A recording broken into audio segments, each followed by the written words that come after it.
আমি তো আগেই বলেছি যে ওর মাথায় তার কাটা আছে, ওর কয়েকটা তার মানে অনেকগুলো তার তো আমাদের মাথায় আছে, তার মধ্যে দু একটা তার ওর কাটা আছে বলে ও কখন কী বলে ও নিজেও জানে।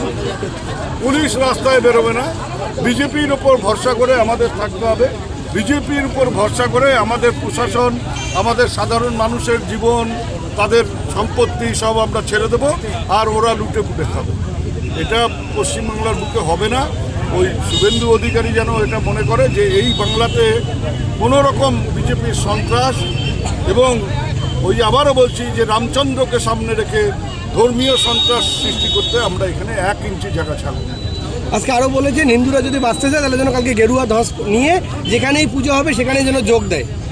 হ্যাঁ, ওর কথায় তো হিন্দুরা চলবে, ও ঠিক করে দেবে হিন্দুরা কোথায় যাবে, হিন্দুরা কোন দেবতাকে পূজা করবে, হিন্দুদের কোন মন্দিরে যাবে, সেটা শুভেন্দু অধিকারী ঠিক করে দেবে। শুভেন্দু অধিকারীর কোথায় আমাদের বাংলার মানুষ চলবে, ও তো মূর্খ।